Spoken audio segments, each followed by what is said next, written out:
My name is Mike. I'm the exit supervisor here at Piper's Alley. I'm here with Nate today. Say hello, Nate. What up? So we're going to go back to full body fundamentals. So here at Piper's, we have 6, 6, and 6 that we can do with the treadmills and the rowers. Every gym's going to be a little bit different, but the way we're going to start off is the most athletic is going to start off on the rowers, because at the end they're going to hit the treadmills and they're already dead.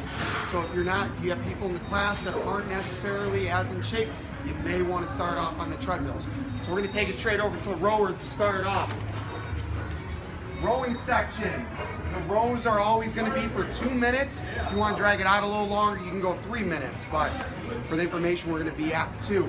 First thing that we're doing is we're going to start off with 20 normal rows. Everyone needs to be warmed up, so make sure no impact. They get warmed up for about 2-3 minutes before we get into whatever we're doing.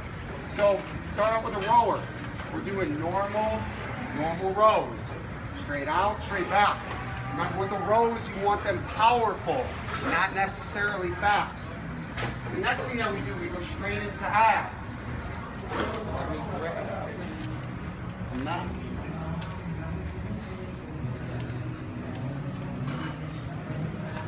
Straight on down, we are going to do 20 slow and controlled bicycles. I do not want anyone yanking up. Slow and controlled. Squeeze those out.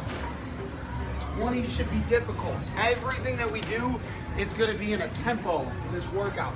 Nothing is fast until you're on the treadmills. That's when we speed it up. Next thing we do, we go back onto the rowers.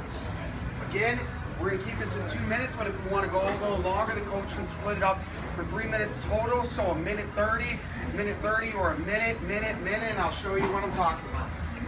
We're going to scoop this seat all the way back. We're going to squat down. As we squat, we're going to get the butt down. We're going to stand up, row. One arm, back down. Row one arm. Switch off arms. If you have clients that can't do that, go to double arm, go back to seated. That's completely okay. Next thing, we're going to go back to the mats.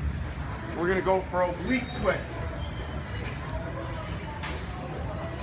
These, again, are going to be slow and controlled. These are 40 total, 20 on each side. I don't want the weight super heavy, nor do you. Clients really need to get that core burn. 1, 2, really twist those obliques. Keep those feet up. 40 total. Right back on the rowers. It's listed as underhand grip, but what I want the coach to do is give it its own style. If the clients want to go a little side to side, that's okay. But as what you're going to see, it's going to say underhand grip. You're doing underhand grip with them. I want to make sure you're not overextending the back, because you're going to have a lot of bend on the lower lumbar. Okay, next thing we're going to do is coming in the strength. Don't mind me, I don't want to kill myself. Don't mind Timmy, he's just tying his shoes. Okay, we're going to come straight into strength. Everything that we do over here is going to be for 12 reps. We're going to make it really simple, because I want the coaches watching the form of every movement. First thing that we're going to do is we're going to come in to a sumo deadlift.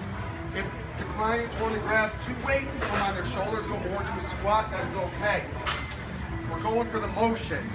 So what I want to sink that butt back, almost all the way down. 1, do not lock the knees to get tension on the quads. Back down again. Keep everything tight in the front and back with the core. Next thing that we go into is shoulder thrust with a slight bend in the knees. The reason I say that, I always like to activate those quads and the glutes a little more. So what we're going to be doing is a little bit of a bend. Keep that core tight. 1, 2, just like that.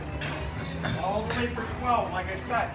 The next thing that we go into is TRX rows. Everything we do on the strength side is going to either incorporate lower to upper to draw the blood. It's more of an exit style to keep the heart rate up.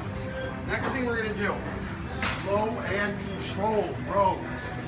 You can rotate the wrist in wherever the wrist is more naturally. Do solid plank. 1, 1. Slow and controlled. Next thing, if a client wants to make it a little more difficult, they can do push-ups on the TRX. They can go down to their knees so they can do normal push-ups. The key though is I want to make sure they're activating their chest. So they're opening up, drawing the elbows away, drawing the elbows in. You're really activating the chest endings. That's the whole point. Next thing we're going into are our lunges. Straight down. Now, a lot of people actually don't need to use weight on this because I would rather it be with form. But if you want to add weight, grab 2 dumbbells. Straight down. 1, 2. They're going to stay stationary. Do not fully lock out that leg and keep them slow.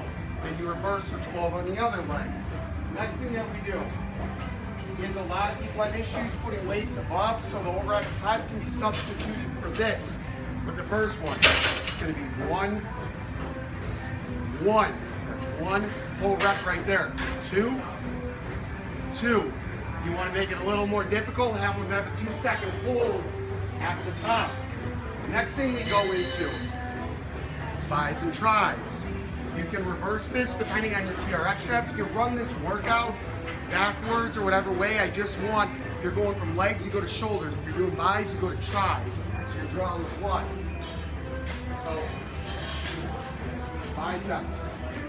Those elbows up, squeeze, in, release. Pony mouse this ball. Pony mouse this ball. All the way back out. There we go. Okay, that's the strength circuit in a nutshell.